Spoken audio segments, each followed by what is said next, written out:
Hola, ¿qué tal? Buenas noches. Bienvenidos a este especial informativo La Noche del Rey. Dentro de unas horas, don Juan Carlos cumple 75 años y con motivo de este aniversario ha concedido la primera entrevista en 12 años a una televisión en nuestro país. Para esta conversación, en su despacho de la Zarzuela, los servicios informativos de Televisión Española han contado con la ayuda de Jesús Hermida, un rostro histórico de esta casa y además miembro de esa generación formada en la posguerra y que acabó liderando el cambio de la dictadura a la democracia. La voz del rey nos va a llevar a su infancia y a los principales hitos de su vida, aunque también nos va a ayudar a reflexionar sobre los cambios que ha vivido España en estos 75 años, así como nuestro futuro y el de la institución que encarna. Después de esta entrevista exclusiva, perseguida durante más de una década y dentro de este especial informativo, veremos el legado de la Quinta del Rey, un reportaje elaborado por el equipo de Informe Semanal en el que 25 de los principales miembros de la generación de don Juan Carlos reflexionan sobre la evolución del país desde su niñez hasta la España próspera y en libertad que han contribuido a forjar. Sin más preámbulos, comenzamos esta Noche del Rey con una entrevista que desde hoy ya forma parte de la historia de España. Majestad, estamos en víspera de un día señalado, el día en que cumple 75 años.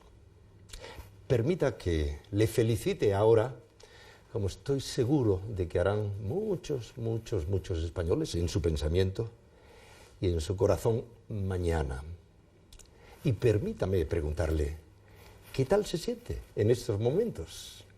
Pues muy satisfecho, pero sobre todo agradezco tu felicitación y agradezco sobre todo el apoyo que he tenido durante tantos años de los españoles que me han seguido bien para hacer lo que hemos hecho y a donde hemos llegado.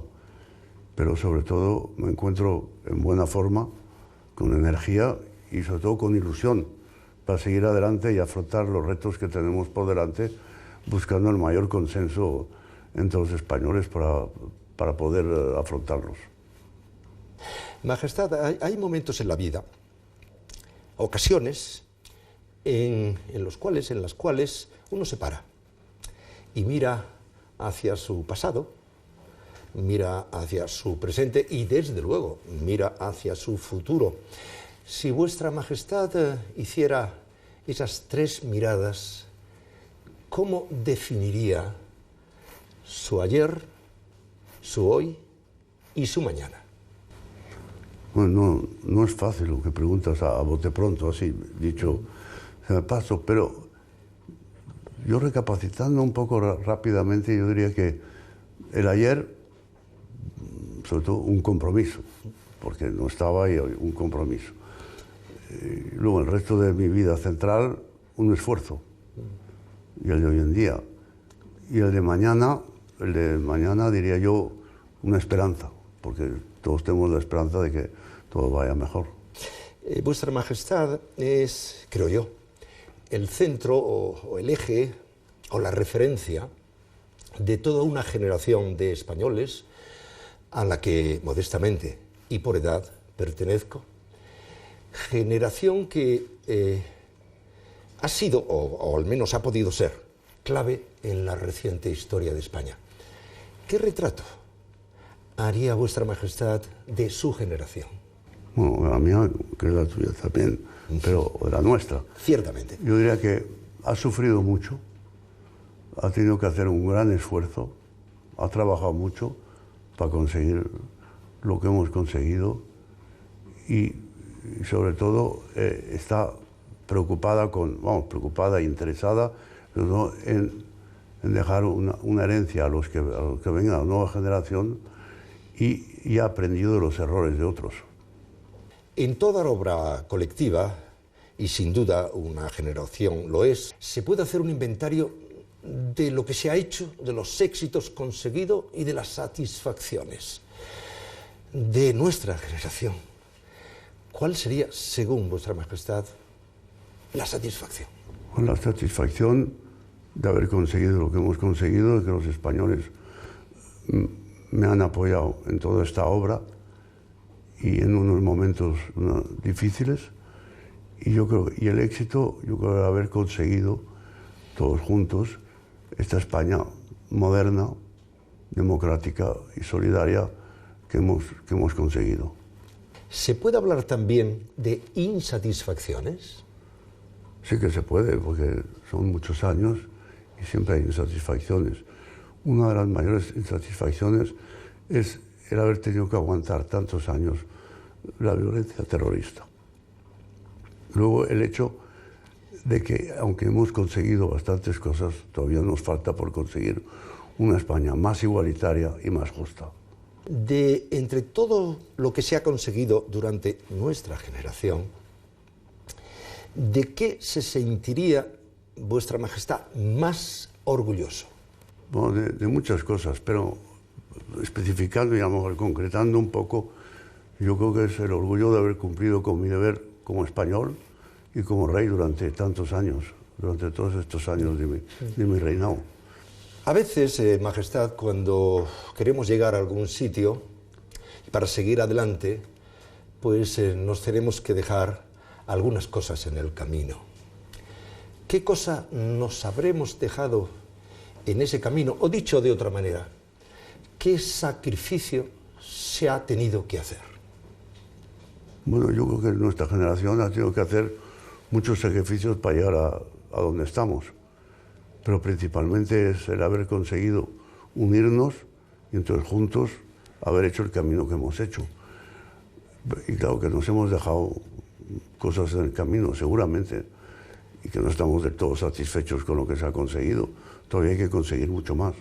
Y si a esa generación, Majestad, le pusiéramos un nombre, como se ha hecho con otras generaciones, generación de esto o generación de lo otro, como seña de identidad, ¿qué nombre le podríamos poner a nuestra generación? Yo creo que ya le han dado muchos nombres, ya le han llamado de muchas cosas, ¿no?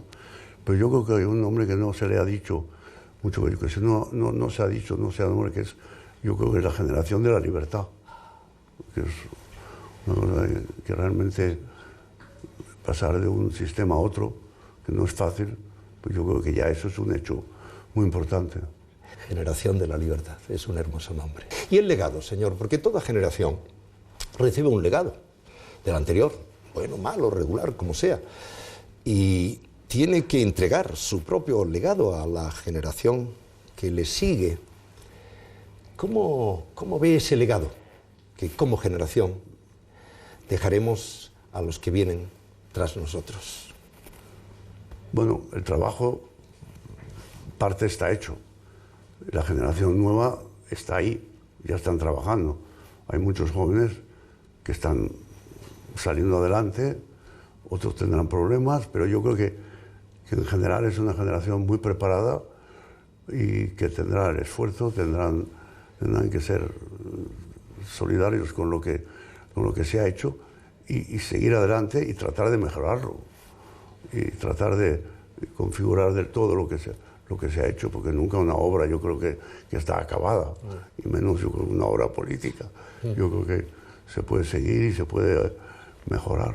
Si hablamos del presente, de la España de hoy, ¿qué diagnóstico haría de su situación actual?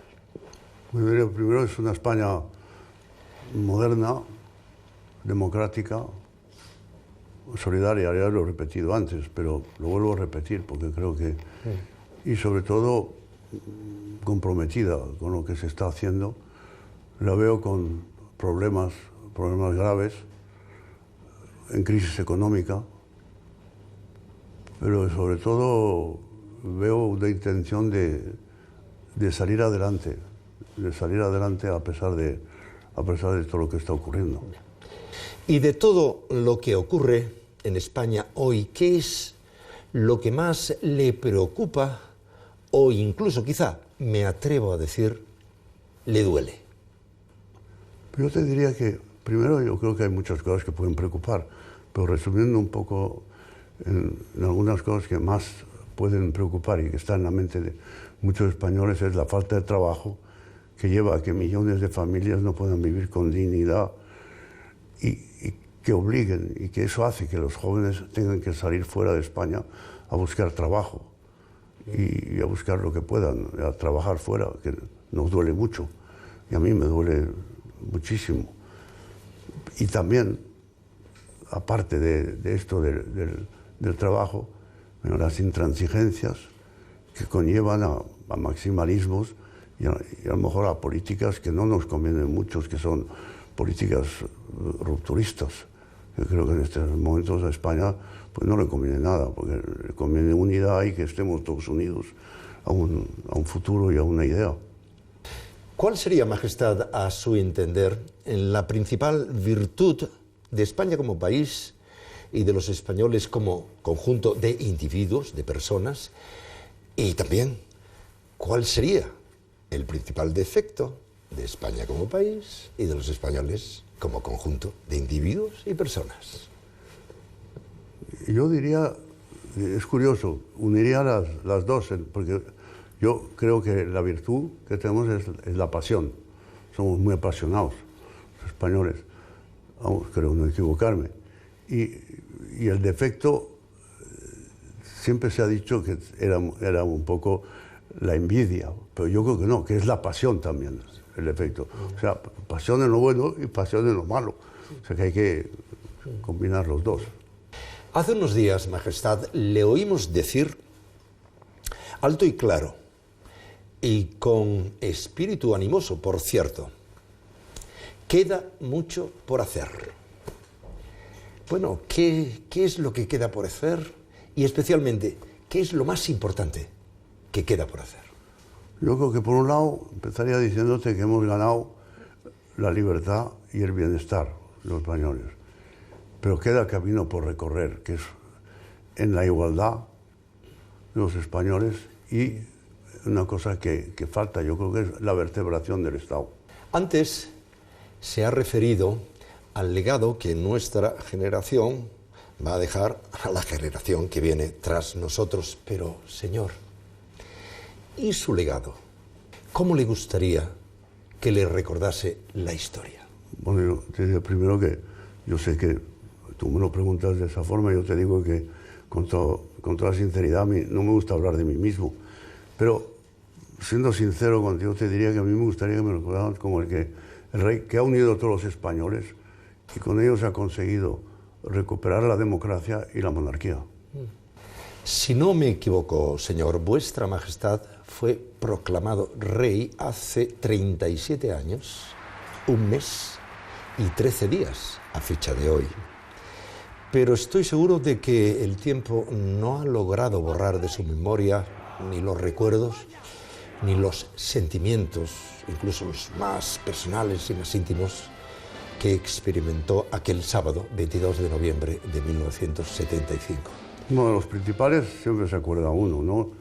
Y cuando me dieron la noticia realmente fue un mazazo, vamos, como si dijéramos, pero al mismo tiempo muy emocionado y sobre todo de la responsabilidad que me caía encima de entroncar una monarquía con otro sistema después de 4 décadas. Y claro, eso yo quería demostrar a los españoles lo que iba a ser o lo que yo esperaba que fuera mi reinado en aquel momento. Y por eso era muy importante que en el discurso de entrada, que fue el primero en las Cortes, pues dijera que quería ser un sistema para todos y sobre todo un rey de todos los españoles.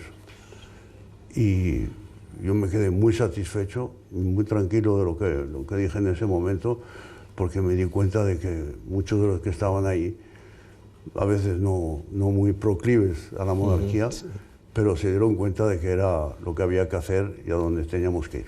La vida, señor, nos proporciona a todos momentos buenos, momentos malos, tiempo de emociones, tiempo de decepciones.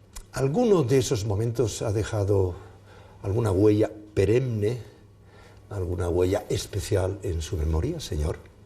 Bueno, más que especial, yo diría que ha dejado una huella, ¿no? Que es tanto en lo familiar, por ejemplo, el ver crecer a los hijos, luego salen los nietos, también le hace a uno pensar que está uno más viejo, más mayor, diría yo, porque no. Pero también lo que le duele a uno, lo que también la insatisfacción grande es la cantidad de muertos que ha habido por la violencia terrorista, cerca de 1000. Y eso se queda dentro permanentemente. Un día de hace 19 años le vimos, señor, al borde de las lágrimas por un sentimiento muy humano, el fallecimiento de su padre, el conde de Barcelona. En este punto de su vida, ¿cómo le recuerda? Bueno, yo primero te diría que no fueron al borde de lágrimas, fueron lagrimones de verdad. Porque, claro, te dabas cuenta primero que se te había ido el padre, ¿no? El que te ha enseñado, el que te ha llevado, el que te ha guiado de pequeño, el que te ha dado buenos consejos, te ha dicho pues, por dónde ir en la vida, qué hacer en la vida. Luego te das cuenta que se ha ido el amigo y luego te das cuenta que se ha ido pues, una persona como un padre que te deja en primera línea de frente, ¿no? Entonces ahora eres tú. Pero se me ha quedado muy grabado la parte humana que tenía mi padre.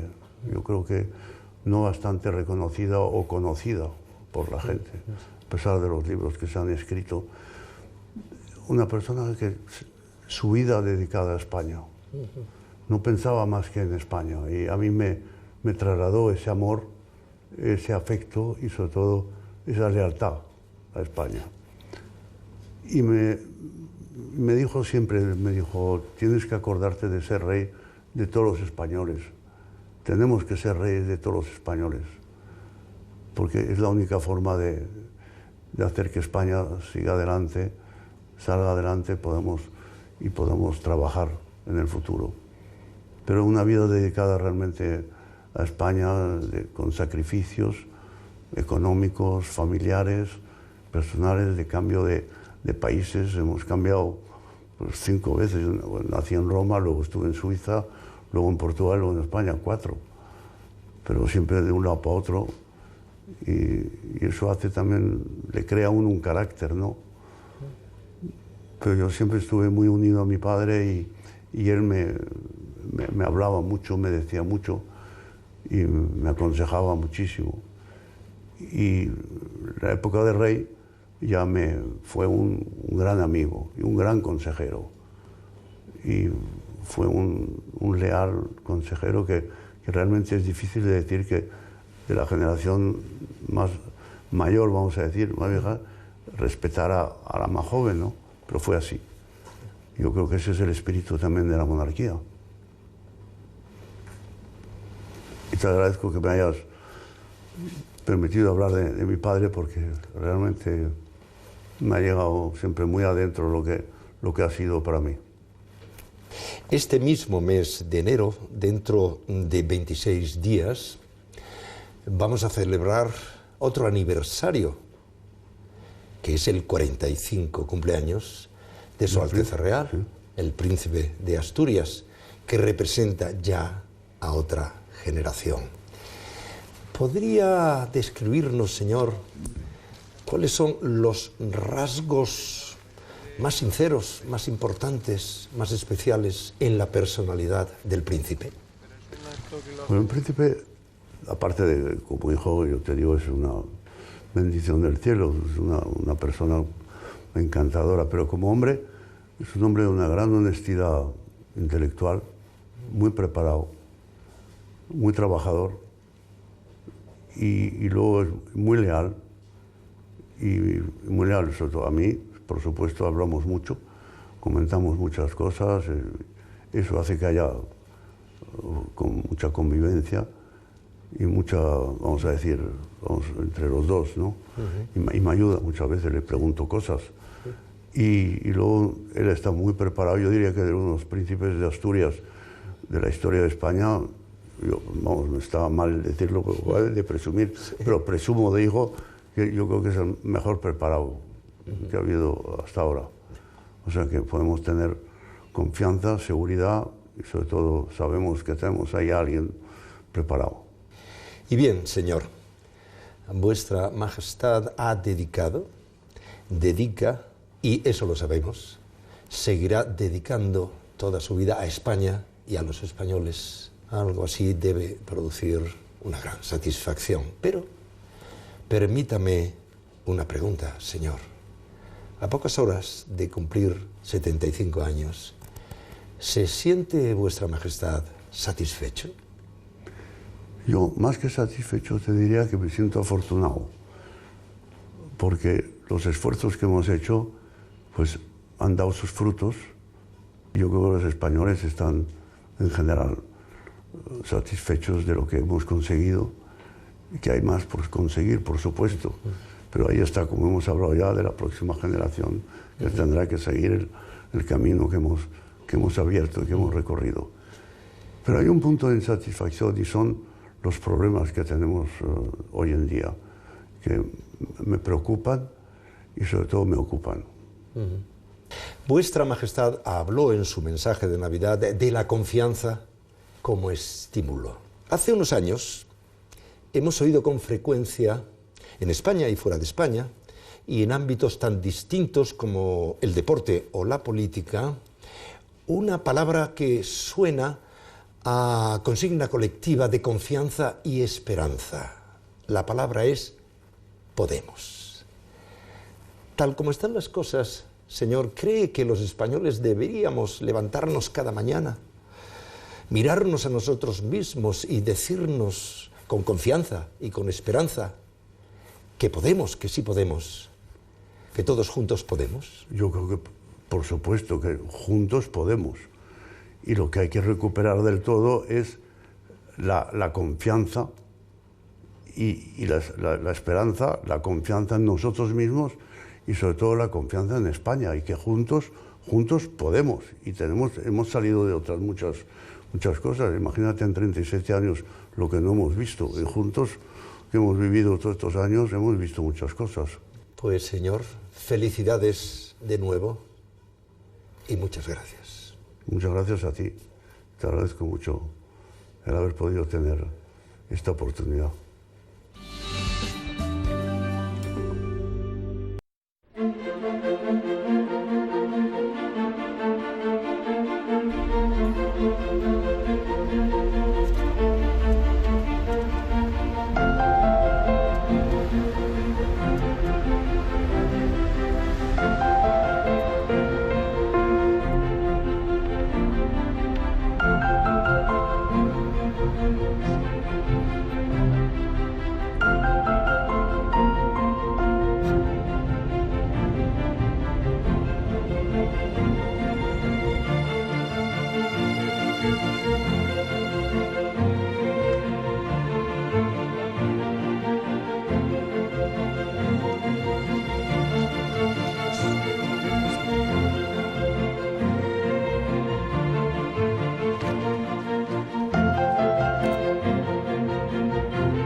Hombre, yo diría el esfuerzo.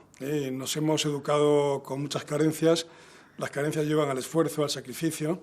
Y mi generación ha sido eso, una generación de luchar mucho para salir adelante, ¿no? Y creo que ha luchado mucho y ha contribuido a que este país sea más moderno, sin duda. En la generación se percibe una esperanza ya impaciente y con un nuevo sentido de las cosas, el porvenir, del humor también. Es decir, mi generación abre España. Yo creo que nuestra generación la marca el espíritu de superación y el espíritu de concordia. el espíritu de superación y concordia para hacer de este país un país democrático, moderno y desarrollado, y un país que tuviera proyección internacional. Un túnel muy largo y oscuro, y con una salida del túnel llena de luz, de colorido, de esperanza, de muchas cosas bonitas. El afán primero era el conseguir la democracia en España, hacer una transición de la dictadura a la democracia. La segunda era la inserción en Europa. Los que tuvimos la oportunidad de poder estar en esa generación fue luchar constantemente para poder conseguir que te dieran permisos para ir al extranjero, para poder constatar constantemente lo que pasaba fuera de España y en España. Es el optimismo, la ilusión, la locura de la juventud. Una locura muy meditada, porque casi todos mis amigos y la gente con quienes yo me relacionaba, todos teníamos una formación, al menos de un cierto matiz político, todos. Pero fue una generación rompedora. Nosotros hemos sido la generación del silencio porque sufrimos la censura implacable de la dictadura de Franco. Después yo creo que hay dos cosas que caracterizan a la generación a la que yo pertenezco. Una es el ansia de libertad y la otra es Europa. A mí no me gusta decir que somos la generación del sacrificio, porque es una palabra cuyo significado me horroriza. Sacrificio y resignación, no. Yo creo que somos una generación que ha sabido vivir con arreglo a los momentos fundamentales en los que vivía España. Las señas de identidad de la generación han sido personas interesadas por la política, por la vida en democracia, y además yo creo que es importante pensar en los deseos del cambio que tenía nuestra generación. Es una generación de ruptura, de cambio y por lo tanto también de transición. Es una generación que surge de una época que quiere olvidar, que quiere superar, y por lo tanto se impone la obligación de romper con aquello que había representado el pasado para señalar unas bases de futuro distintas.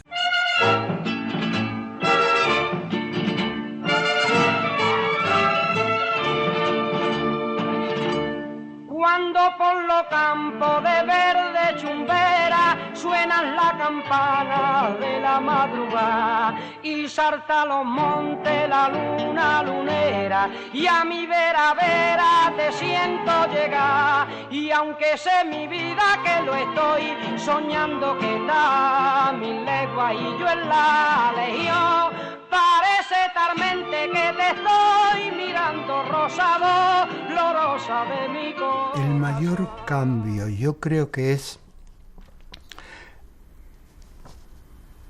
el que da el uso de la libertad, el que da el uso de la primera libertad. Es decir, el mirar alrededor y saber que uno puede ser de verdad uno mismo, distinto de los demás, pero que es imprescindible para la vida personal ser uno mismo. Y eso es lo más contagioso que puede suceder, porque es lo que anima a un pueblo a ser el verdadero pueblo que ha sido y que de una manera forzada se le ha obligado a no ser del todo. Apareció una especie de Biblia, que es para mí la Constitución, y todo pareció calmarse de golpe. Nunca más he vuelto a sentir temores ni he recibido ningún tipo de amenaza, jamás, al contrario. Al contrario, es como si la gente se hubiera apaciguado de golpe.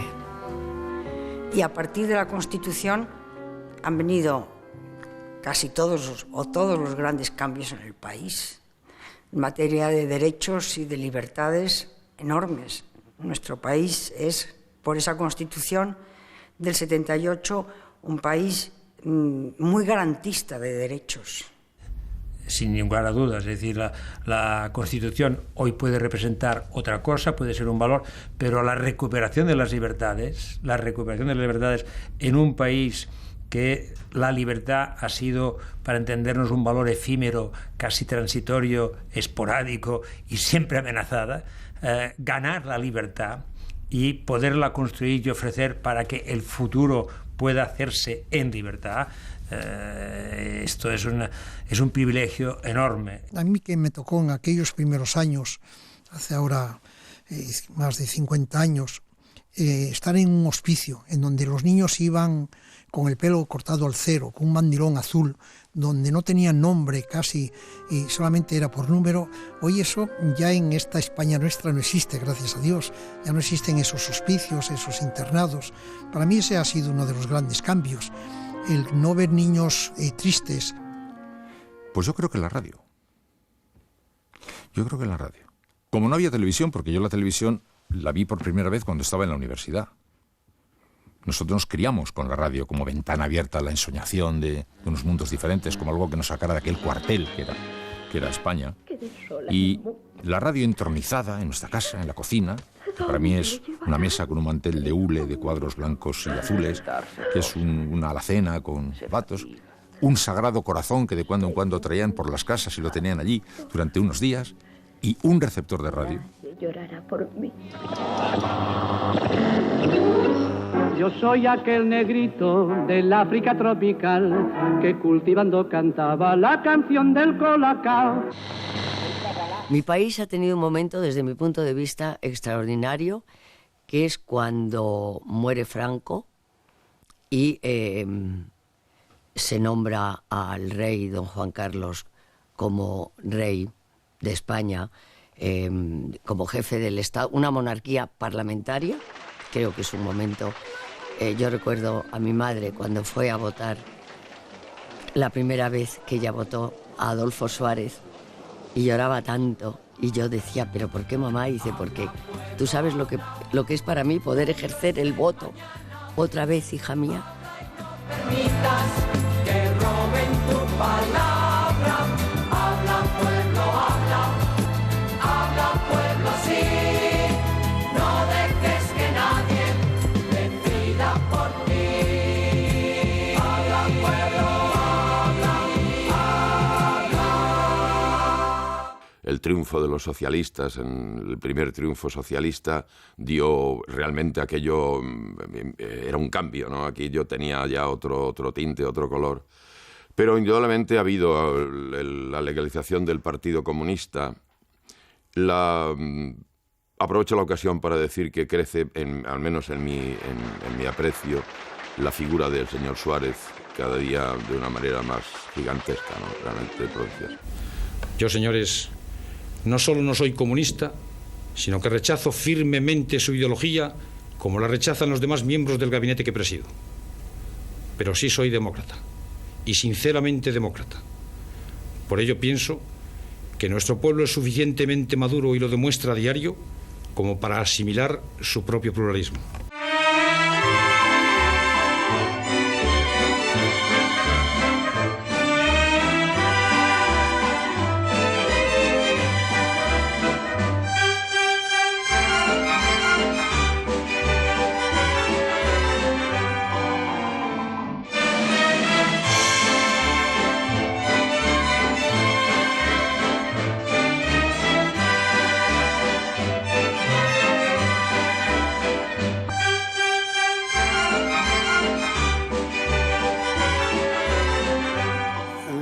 Básica era enfrentarse pues, a un mundo en el que no había libertad y la consecuencia de esa lucha podía ser o bien ir a la cárcel, como fueron muchos amigos y compañeros, o en mi caso fue el exilio, pero pura y simplemente porque cuando se detuvieron a los compañeros, digamos, del grupo del que yo formaba parte, yo estaba fuera de España en ese momento y por eso me tuve que quedar fuera.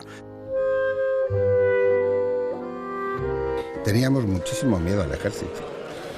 Había una famosa frase de Churchill que le preguntaron cómo estaba Europa durante la Guerra Mundial, que dijo: toda Europa está invadida por el ejército alemán, salvo España, que está ocupada por su propio ejército. Algunas renuncias constitucionales hubo que hacer respecto, por ejemplo, al modelo federal del Estado o la restauración del Estatuto de de Cataluña, el País Vasco y Galicia que se había aprobado durante la República, pues se hicieron por presión del ejército, y se vio que esta era una presión real en ocasión del golpe del 23 de febrero del 81, ¿no? Ahí en la Constitución también el rey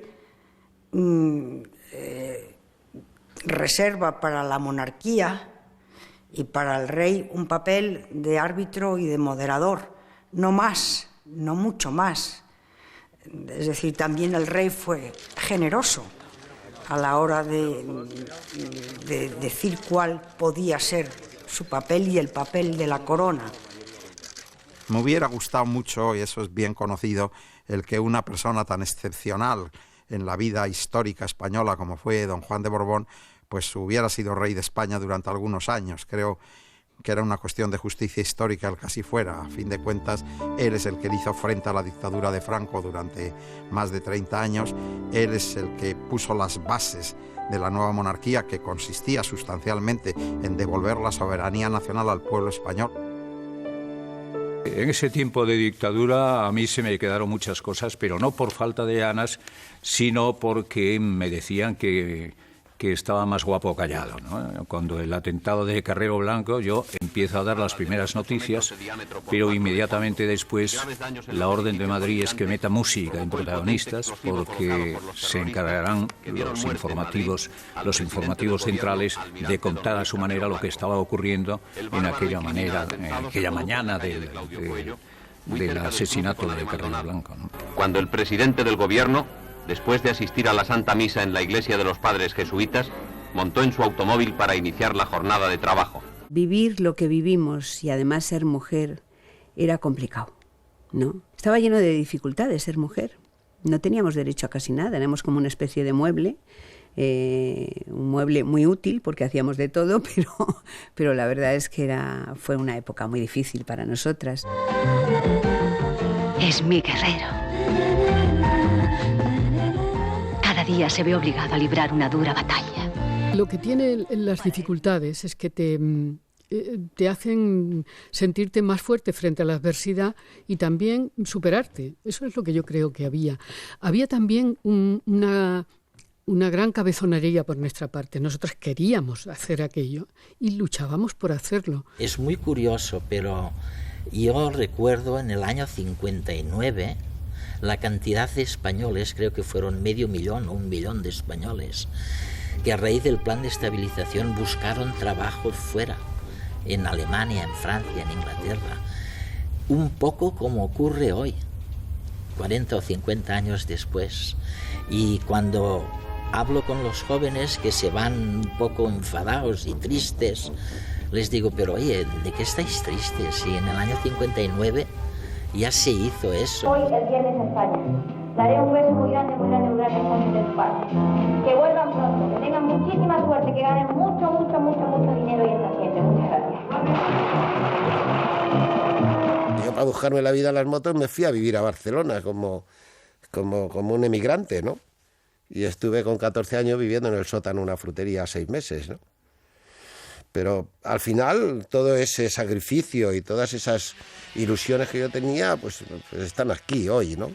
Que las volvería a repetir.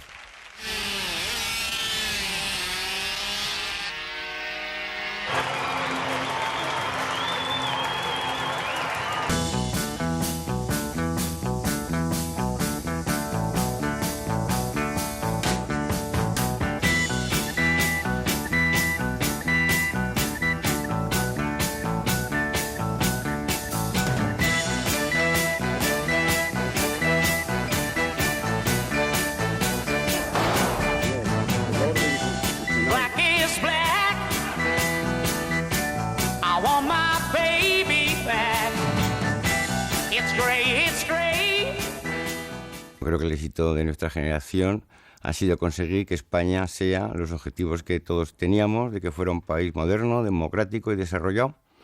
Yo creo que mucha gente coadyuvó en esto, pero fundamentalmente yo creo que todos los españoles tenemos que estar profundamente agradecidos a Su Majestad el Rey, porque sin él no hubiéramos conseguido lo que conseguimos. Quiere decir, la transición ha sido un modelo de cómo un país en pocos años ha conseguido transformarse profundamente y ponerse a la altura de los mejores países del mundo. Para mí la mayor hazaña de nuestra generación es haber continuado adelante y haber sido capaces de adaptar nuestro cerebro, que había sido completamente domesticado para una manera de vivir a otra manera de vivir. La intemperie y sus riesgos, el miedo a la libertad que decía Erich Fromm, tener que decidir. Mi generación ha hecho un par de cosas importantísimas. Primero, ha sido una generación que ha modernizado este país, sin duda, porque ha trabajado mucho, ha tenido una visión, digamos, muy amplia. Y luego es la generación de la transición, Es una generación que da lugar a la transición y ha sido una generación muy dialogante y que ha hablado con todos y que, bueno, ha puesto su grano de arena para que este país sea un país mucho más importante. Queda aprobada la resolución. El haber aprendido a convivir y el haber enseñado a convivir. Creo que en estos momentos es fundamental que nos demos cuenta de que esa convivencia es lo que nos va a sacar de esto, como muchas veces a lo largo de la historia. España es un funcionamiento colectivo en crisis desde la más remota antigüedad, y lo que nos saca es precisamente la solidaridad y la convivencia.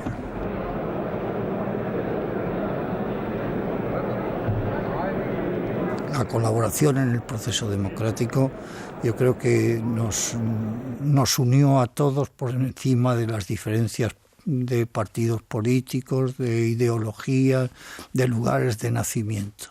Y eso fue importantísimo. Haber sabido pasar de una dictadura a una democracia, quizá como no lo ha hecho ningún país. Hemos sido respetados en el mundo entero. Esto no lo digo yo, vamos. Es que hemos sido muy respetados por eso. Siempre hemos tenido, posiblemente desde la leyenda negra, pues siempre hemos tenido un cierto complejo de inferioridad y lo hemos notado en múltiples exteriorizaciones de nuestra vida pública y yo creo que eso lo ha perdido. La juventud hoy día no tiene esa idea de hacer el ridículo. La maravilla de haber hecho el salto a una democracia pacífica, que un comunista saludara al rey y el rey le dijera a Santiago Carrillo, le dijera: don Santiago, debe usted estar muy incómodo aquí. Dice: no, majestad, porque si usted no estuviera aquí, tampoco estaría yo. Demostraba que había que cambiar, que había que asimilarse a diferentes concepciones y luchar por las propias, pero de una manera democrática. El olvidarse del rencor de las cosas que habían pasado durante los años. Yo nací concretamente en el 38, o sea que en una plena guerra civil, pero cuando terminó y mi madre, que jamás nos habló nada de nada, pues entonces nos caracterizó, yo creo, el adaptarse a lo que teníamos e intentar ver el futuro que cada uno se estaba labrando. Y yo vi en el tenis la posibilidad de poder algún día jugar bien para poder ayudar a mis padres y sobre todo a mi madre con 3 hermanos más.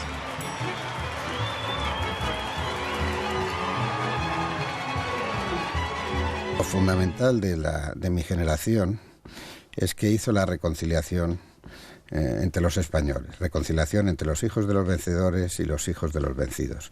Y eso es algo que las generaciones de ahora no comprenden bien, probablemente porque no se lo hemos explicado, que los defectos de la transición, que efectivamente fueron muchos, vienen dados por el ánimo y el deseo de reconciliarse. La transición, que es lo más importante, que el logro más importante, que luego la transición, por supuesto, llevó a la inserción en Europa.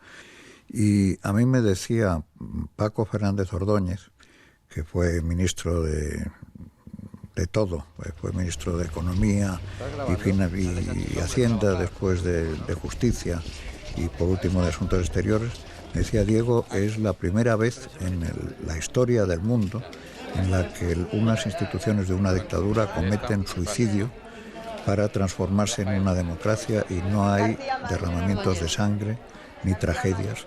Bueno, ¿crees que es un buen día para votar? Yo creo que es un buen día de sol. Yo creo que hay alegría, la gente está tranquila y está en libertad y en paz, que no es poco. Gracias.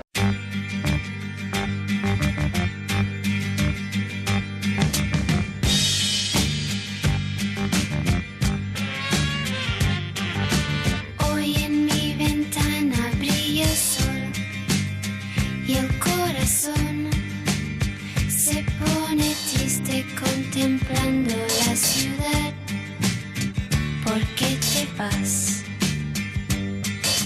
tenía un hermano mayor que trabajaba en el club de tenis como recopelotas y bueno, pues él era un poco el que ayudaba a mi madre en lo posible, ¿no? Entonces un día, un domingo, no recuerdo qué domingo, pero un domingo me dijo mi madre: tu hermano se ha olvidado el bocadillo aquí en casa, llévaselo al club de Velázquez, que está en tal sitio.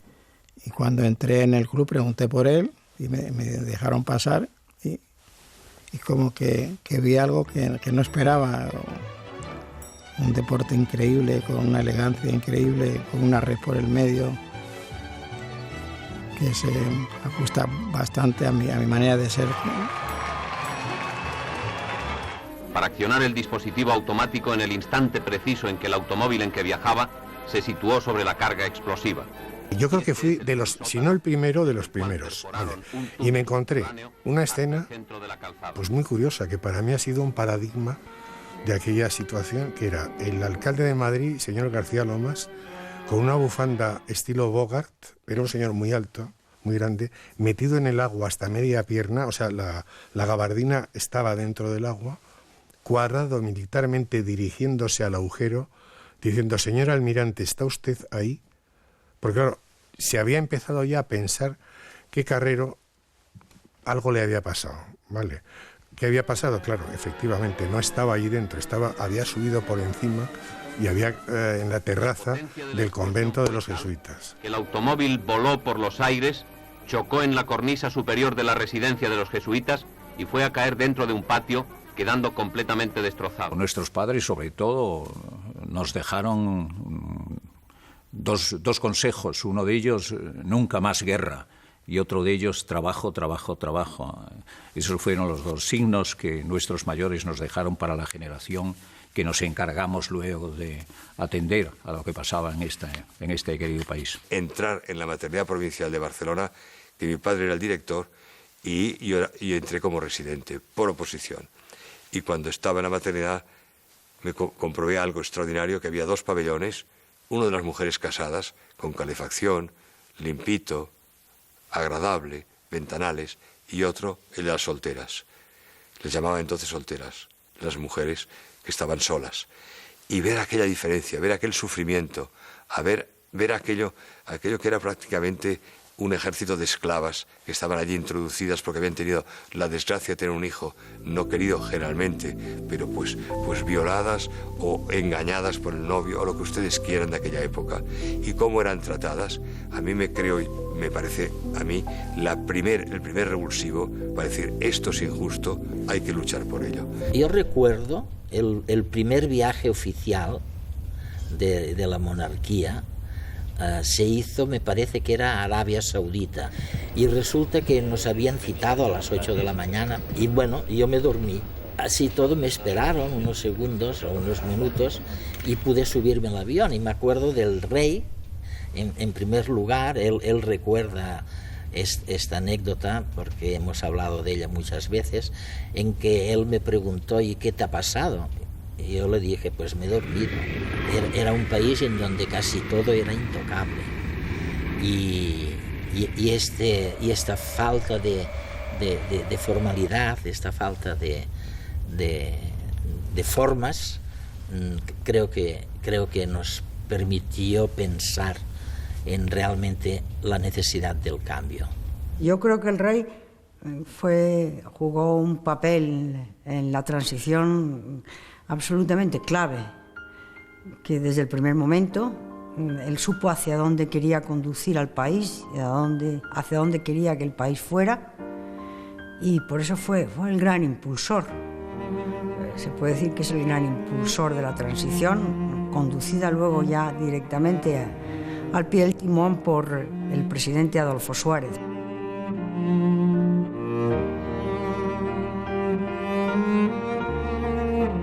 A mí me parece, por ejemplo, que el cardenal Tarancón es uno de los hombres claves de la España en los últimos años de Franco y en los primeros de la monarquía.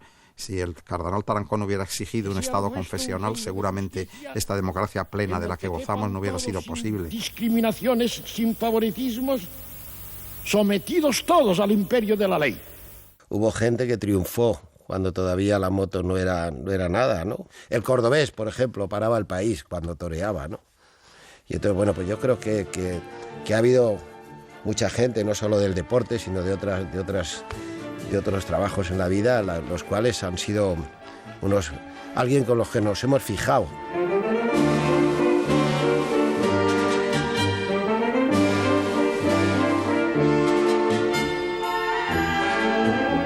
La mía ha sido una generación que hemos tenido prácticamente que saltar por la ventana para sentirnos libres en una acera. Hemos tenido que hacer un esfuerzo muy grande. ¿Cómo se llamaba eso? La movida que fue tan criticada, era absolutamente lógica.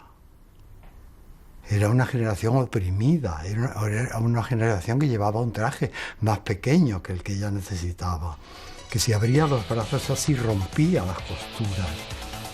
Entonces la movida fue la recompensa. Y es justo que lo tuviéramos todos, la movida.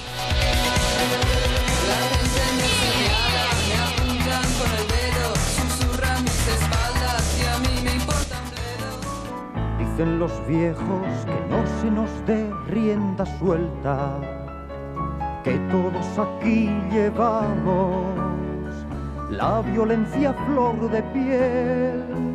Pero yo solo he visto gente muy obediente hasta en la cama, gente que tan solo pide vivir su vida sin más mentiras y en paz. Libertad, libertad, sin ir a libertad.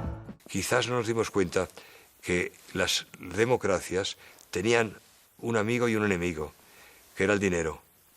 El estado del bienestar no solo era una palabra, sino que era todo un conjunto de ideas sociales y políticas que tenían que estar muy bien sedimentadas para que luego no fuera un fracaso. Hay tres culturas que emergen como una fuerza, una que ya existía, que es la anglosajona, y dos que emergen como una fuerza tremenda, que es la cultura del español y la cultura iberoamericana y la china, quiere decir. Y en esa cultura, en este mundo global, estas tres culturas proyectan el futuro. En España tenemos la suerte de ser, yo diría, cabeza de una de esas tres culturas. Y fundamentalmente, en este caso, Su Majestad el Rey, yo lo digo directamente porque operamos prácticamente en todos los países de Iberoamérica y en la propia China, quiere decir, representa, seguramente es el símbolo con el español más claro de una de esas tres patas que realmente están configurando el mundo del futuro. Yo creo que la Constitución es muy importante porque, bueno, aunque haya que retocarla, reformarla y tal, porque lógicamente la Constitución es un ser vivo que va generándose a lo largo de la historia, pues yo creo que eso es lo mejor. Y luego, lo peor, el egoísmo y la falta de solidaridad. Eso es lo que nos pone de los nervios. Yo creo que el valor. Y yo creo que por eso todos le tenemos tanto aprecio, por ejemplo, a Adolfo Suárez.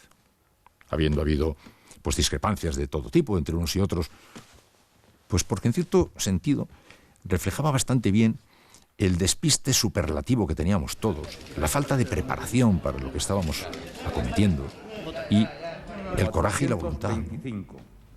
Negativos. En cierto sentido nos representaba a todos. El proyecto de ley ha sido aprobado. Se levanta la sesión. Lo más decepcionante que hubo en este proceso fue la corrupción, que con la ilusión del cambio, de la llegada de la democracia, de la transición, nunca podíamos imaginar en mi generación que hubiera tantos casos de corrupción. Yo creo que había una serie de cabezas bien puestas y un intercambio y un ceder y un acortar los caminos y un punto de encuentro que fue muy positivo para sentar las bases de nuestra democracia. Fue lo más importante. La gran decepción, lo que estamos viviendo. ¿Quién se esperaba que íbamos en tan poco tiempo, íbamos a perder prácticamente todo lo que habíamos construido por el camino? Lo más importante es modernizar España y ayudar a esa transición. Yo creo que la transición que se ha hecho en España ha sido ejemplar. En cuanto a decepciones, yo creo que hay que hacer un poco más por las buenas prácticas, por los principios. Creo que las sociedades tienen que ser justas en el sentido de, bueno, de que haya justicia para todos, eso es muy importante, y se tiene que basar en las decisiones en buenas prácticas también para todos. Aquí nos queda todavía un campo por recorrer. Yo creo que solo hay un orgullo y es el de haberse dado cuenta de la importancia del extranjero, de la importancia del resto del mundo. Hemos aprendido a mirar al resto del mundo y a buscar en los demás, en las demás culturas, en las demás religiones, lo que puedan tener de bueno. Han habido etapas en la vida española donde han habido grandes voces que eran escuchadas por todo el mundo. Nosotros tenemos ahora una edad en que deberíamos tener un grupo de esas personas, hombres y mujeres que al hablar fueran escuchados. La transición se dio uno cuenta de que tenía ligeros fallos que luego se ampliaron, y la unión con Europa, que es el final prácticamente de mi generación, tampoco condujo a un fin alegre, glorioso, triunfal, iluminado, porque Europa en ese momento también está en crisis. No hemos sido una generación con suerte.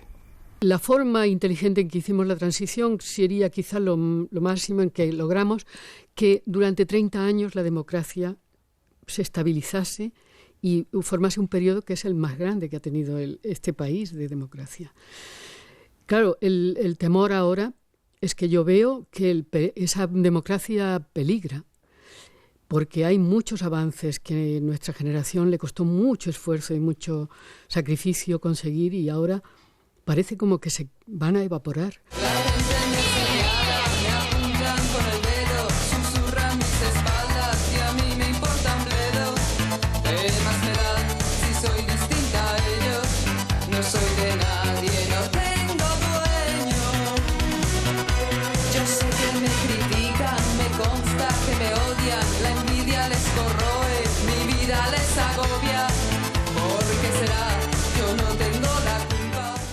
Voy a dedicar mi vida a tratar la estoy dedicando ya a dar una serie de conferencias y a transmitir las lecciones que yo he aprendido en mi vida.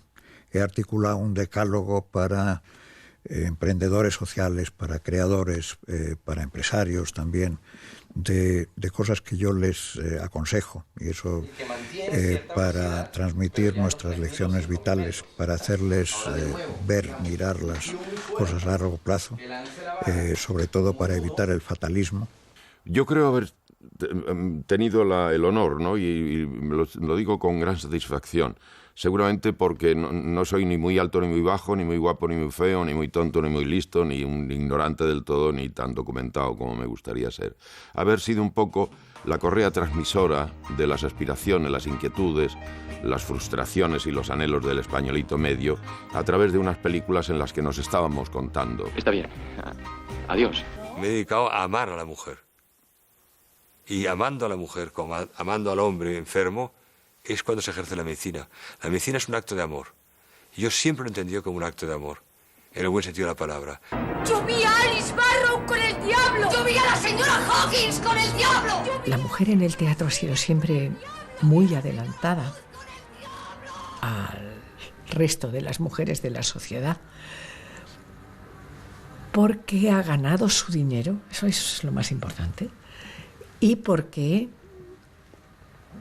hubo un montón de mujeres que se pusieron el mundo por montera y llevaron unas vidas que le pagaron un precio caro por esas vidas y por esa libertad. Las artistas, eso que se llamaba con desprecio las artistas, y que es una palabra preciosa, las artistas, han ayudado muchísimo a las otras mujeres. Ese periódico, precisamente porque entonces no había otro igual, pues se convirtió un poco en el símbolo del éxito de la transición. Incluso cuando había problemas decían, bueno, si al país le va bien, es que al país grande le va bien, ¿no? Y eso se identificó mucho el 23 de febrero cuando sacamos el periódico a la calle en defensa de la Constitución. ¡Quieto todo el mundo! ¡Al suelo! ¡Al suelo todo el mundo! ¡Quieto, cuidado!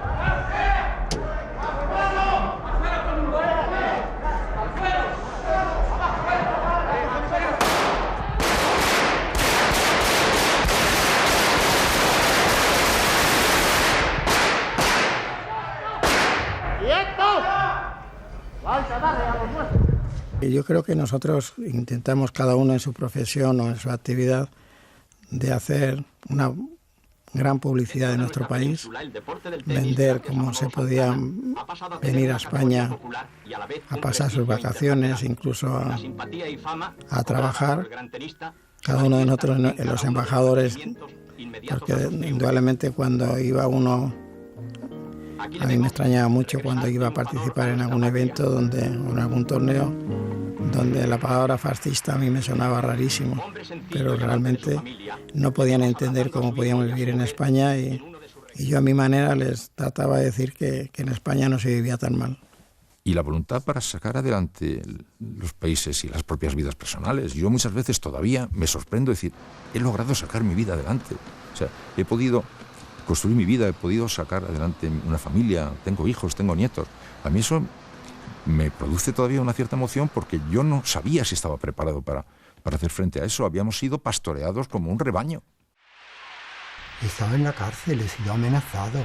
Me he tenido que ir de un Madrid que al principio se volvió absolutamente peligroso, pero he querido y querré hasta el fin a España. No tengo contaminación ninguna de ningún amor superior al suyo. La amo seria y continuamente. Yo he tenido la satisfacción de vacunar la primera niña de polio en España con vacuna viva y firmar el certificado de erradicación de la poliomielitis en España. Entonces, a lo largo de mi carrera, el ver como una enfermedad que producía muchos muertos al año y varios miles de parálisis infantil, pues cómo llegaba a eliminarse. Qué rico y qué bueno, pero los hay difíciles de convencer.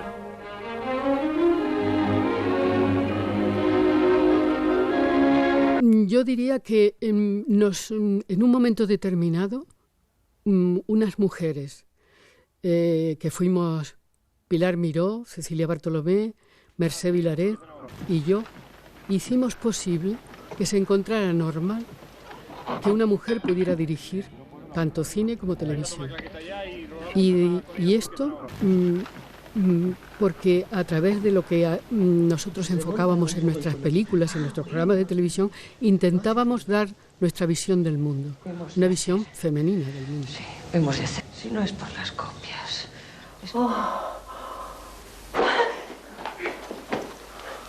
Después de interpretar a Santa Teresa en el año 82, pues también aprendí de ella. No quiere decir que yo tenga ningún paralelismo con los personajes que interpreto, y menos con Teresa de Jesús, ¿no? Pero ella decía, ya que estamos aquí, vamos a hacerlo bien. Pues yo siempre he querido hacer bien mi trabajo.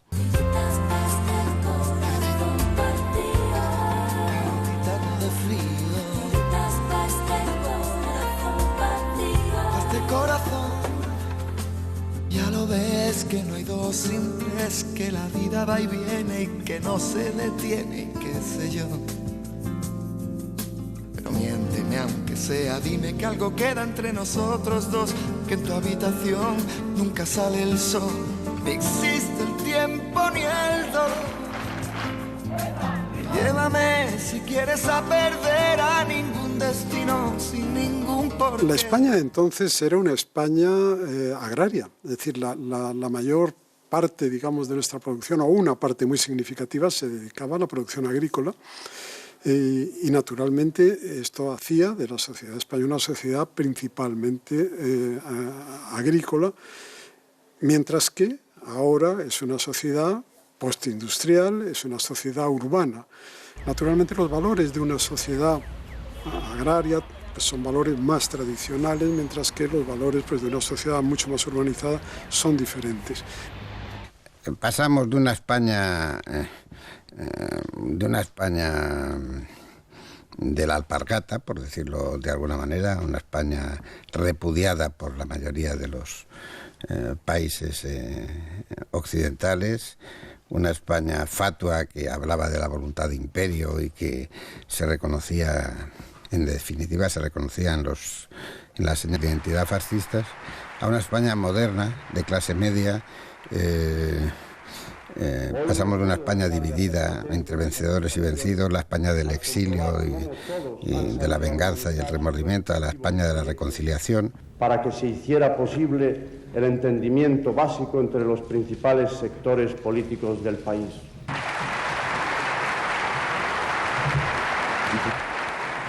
España ha cambiado mucho, ha cambiado muchísimo, ha evolucionado mucho, ha progresado mucho, ese es el término. Hemos progresado en materia de educación muchísimo, de ampliación de la educación para todos, de sanidad. Tenemos un sistema sanitario muy bueno, envidiable por muchos países de la Unión Europea. Como había escasez de pan y de leche, yo iba y bebía leche del hervidor, un pote que había, que daba la marca, porque hervían la leche y quedaba la marca allí, y bebía un poco de leche y después la tenía que limpiar para que mi madre no se notara que era el medio litro de leche que nos traían a casa. Y yo recuerdo que eran esos de los pecados que me confesaba. Son dos Españas en las cuales hay un ínterin entre una y otra de aproximadamente unos 800 millones de yogures al año. Los españoles de antes eran delgados y los de ahora somos gordos. Entonces esta es una diferencia curiosa que se constata, y uno de los problemas de salud hoy es la obesidad infantil, por ejemplo, no ya la de los mayores, sino la obesidad infantil, pero que todo eso lleva consigo, o es consecuencia de toda una serie de pérdida del trabajo físico que se hacía entonces, y hoy día podríamos decir que debería estar sustituido por el ejercicio, cosa que en general no hacemos, o hacemos mucho menos de lo que deberíamos hacer. Mucho más cultos, están mucho mejor preparados que los de entonces, y que todo esto se debe a un proceso muy importante en que un sistema educativo igualatorio ha creado dentro de las distintas generaciones de españoles. Va cargando muy utilizada para el mar Mediterráneo. La gente es más guapa, mis hijos son mucho más guapos, son más altos, entienden de más cosas que nosotros estábamos más limitados, ¿no? Hoy de internet y toda la informática y toda esa tecnología, pues a mí, por ejemplo, me ha pasado así, no me ha dado tiempo ni... Ahora intento, pero no es algo que me apasione, ¿no? Y en cambio, bueno, pues con mis hijos puedo hablar por videoconferencia a través del ordenador, ¿no? Es que ha cambiado todo. Los españoles en su conjunto, quizá no individualmente, pero yo creo que las generaciones nuevas están mucho mejor formadas, a pesar de las deficiencias de nuestra universidad y de nuestros medios de difusión. Tienen mucha más formación, tienen mucho más conocimiento del mundo, empiezan a defenderse en otros idiomas. En los años 76, 77, 78, cuando empieza la transición española, había como alegría, ¿no? Alegría de que, bueno, hemos pasado una etapa negra, una etapa triste, hasta el 23F, que eso fue terrible, pero que ahí, gracias al rey, se salió adelante, ¿no? Ahí es donde él verdaderamente tomó el mando y nos salvó de un paso atrás que hubiera sido terrible. La corona, como símbolo de la permanencia y unidad de la patria, no puede tolerar en forma alguna acciones o actitudes de personas que pretendan interrumpir por la fuerza el proceso democrático que la Constitución votada por el pueblo español determinó en su día a través de referéndum. De ahí mi admiración por él, que la he tenido siempre desde niña, pero a partir de ese momento. Pues a partir del 23F, cuando se consiguen poner las cosas en su sitio, yo he notado alegría en la gente. Y ahora noto que estamos todos muy airados, muy antipáticos.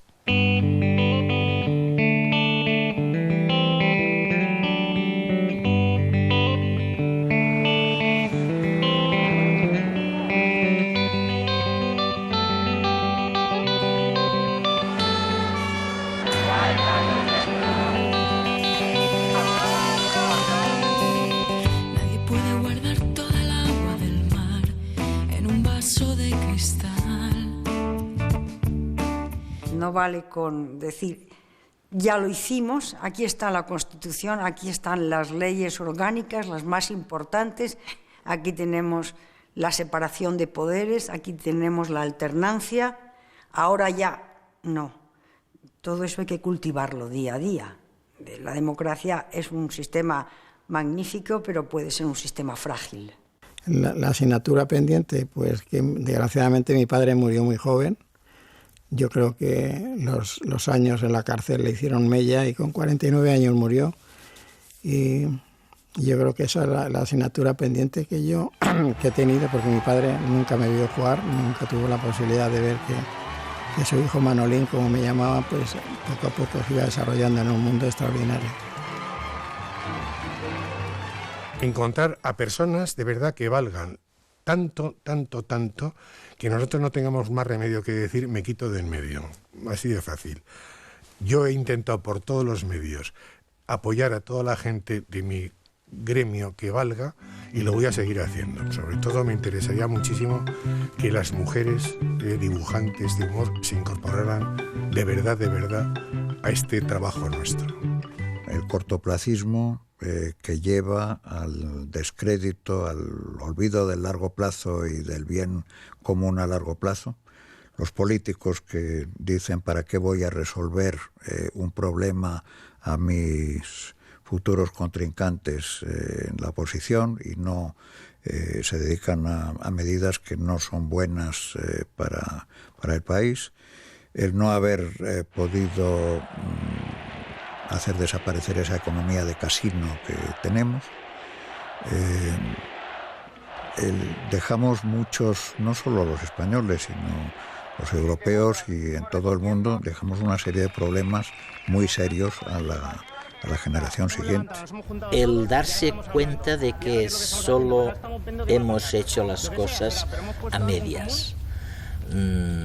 Fuimos impulsores de la democracia, por ejemplo, pero luego hemos descubierto que aquello lo habíamos iniciado, pero que quedaba muchísimo por hacer.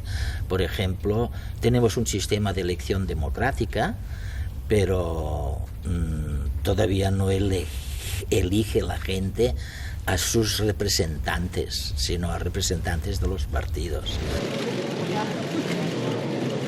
Que aquí estuvieran juntos el Felipe González, el Rajoy, el Rubalcaba y todos los líderes políticos nos daría una alegría. Y esto lo tenemos que exigir porque lo que no podemos ver es que se enfrenten la gente unos con otros. Y yo creo que esta es una asignatura pendiente todavía para nosotros. Ayudar a los jóvenes, escucharles. Yo creo que tienen mucho que decir, porque está en juego su futuro, su presente prácticamente, y su futuro. O sea, cuando oyes las cifras de la gente que no puede acceder a su primer trabajo, cuando ves que la gente, posiblemente los que más valen y los que tienen más posibilidades, están saliendo del país en estos momentos, es terrible. Lo que no hemos sabido hacer es implicar a las nuevas generaciones, atraer a las nuevas generaciones hacia esa Constitución. No se ha reformado a tiempo, no se ha sabido tratar a esas generaciones Y ahora en estos momentos lo que nos encontramos, y ese es el gran defecto que hemos tenido, es que una parte sustancial de las nuevas generaciones se manifiesta de forma indiferente hacia la situación política y otra parte no desdeñable se manifiesta indignada.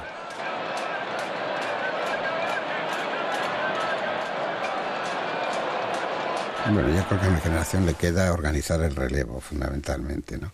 ¿Cómo organizar ese relevo? En la seguridad de que los que están llegando y los que lleguen lo van a hacer mejor que nosotros y pueden ofrecer a sus hijos y a sus nietos, y podemos ofrecer nosotros una esperanza de vida mejor que la nuestra, creo que es lo más importante. Y no estamos seguramente ayudando mucho a hacer ese tipo de relevo de la transmisión de la dificultad. Yo insisto, yo creo que a nosotros los 15 años de prosperidad, esta llamada prosperidad, yo creo que han hecho muchísimo daño a esta sociedad. Ha desclasado mentalmente a mucha gente, le ha confundido respecto a lo que es y a lo que es la vida, le ha dado una falsa noticia, ¿no?, de lo que es el futuro. Y a los problemas objetivos que, insisto, están padeciéndose se le añade esta sensación de que está pasándoles algo catastrófico, ¿no? Y no está pasándoles nada catastrófico, le está pasando la vida, que es un lío de aupa, claro. Yo creo que nuestra generación ha aprovechado bien el tiempo, hemos aprovechado las oportunidades y, bueno, y en cuanto a nuestro horizonte más cercano, que es la muerte, yo creo que la muerte la afrontamos con bastante calma, creo que con bastante calma. Y sobre todo detecto en mi entorno que lo que queremos todos, con mucha profundidad, es una muerte digna.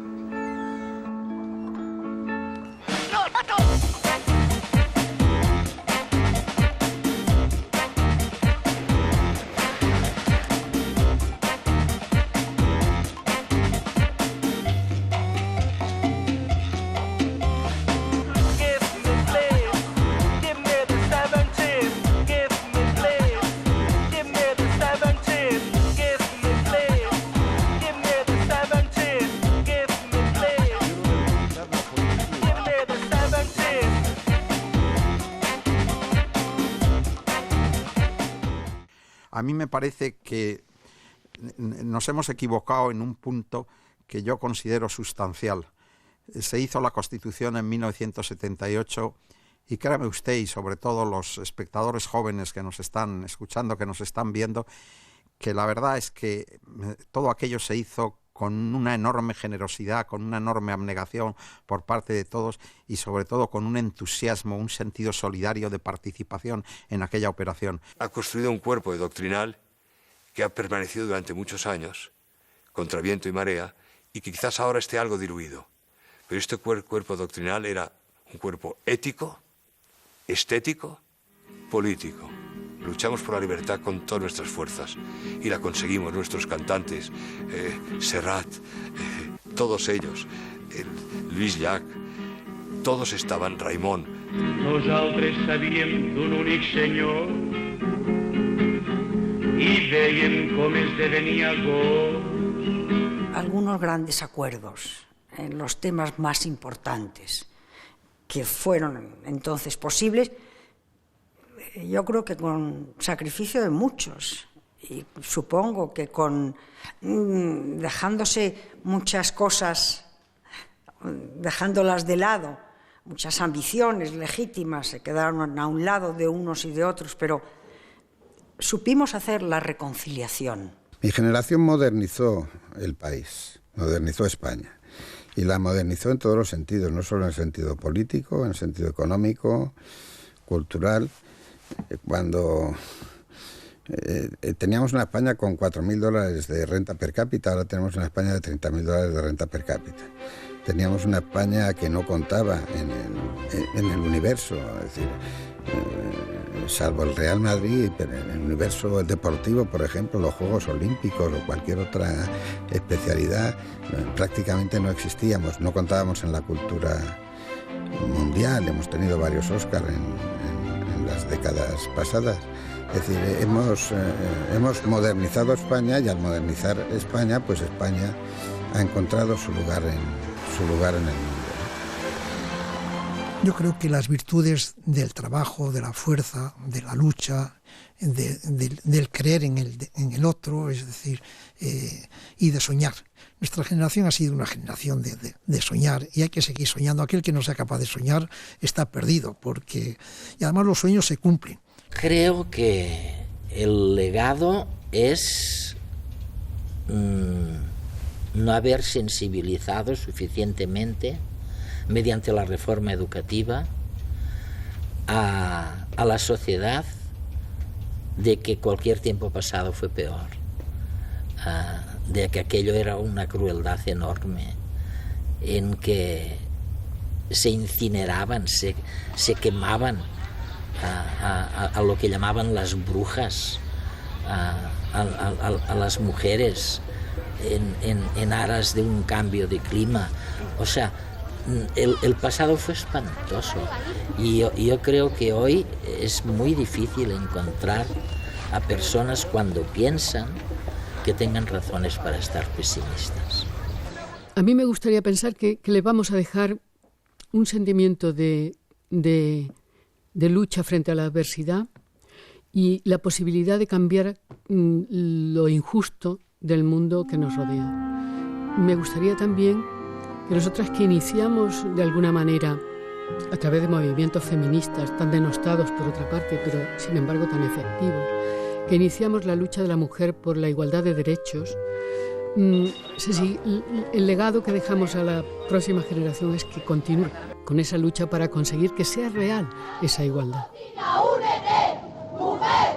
¡Sal de tu cocina! ¡Únete! ¡Mujer! ¡Sal de tu cocina! ¡Únete! Había elementos sustanciales que recordaban de una manera inmediata lo que ocurrió en la guerra civil, que fue verdaderamente espantoso. Y entonces no se quería llegar a ese... Y hubo un entendimiento muy claro de posiciones que en aquel momento yo creo que todavía deberían llegar a convencimientos y a formas de colaboración más estrechas entre distintos pensamientos políticos. Eso es lo que creo que ahora se echa de menos. Creo que hemos sido una generación cumplidora y no nos ha ido bien. No nos ha ido bien. Yo, pensando en que firmé con tanta ilusión la Constitución Europea para entrar, lo mismo que me negué a entrar en la OTAN, y fue el único gesto político que yo he tenido en realidad, encabezar la negativa a la OTAN, en que me fallaron hasta los socialistas. Pero pensar que también Europa, y económicamente, que era por lo que entrábamos, nos iba a fallar, era y es muy doloroso. Nuestra generación construyó libertad. Corresponde a los nuevos, a los jóvenes, seguir avanzando en su ambición, en su reivindicación, pero siguiéndolo hacer en el marco de la libertad. Aquí sí que no hay frivolidad posible. Es decir, la libertad es el termómetro, el barómetro de cualquier temperatura colectiva. Lo es. Es decir, sin libertad no hay nada. Hay terror, hay dictadura, hay totalitarismo. Con libertad hay discrepancia y confrontación, pero hay, en todo caso, capacidad de construir.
La belleza de este país es que prácticamente está todo por hacer.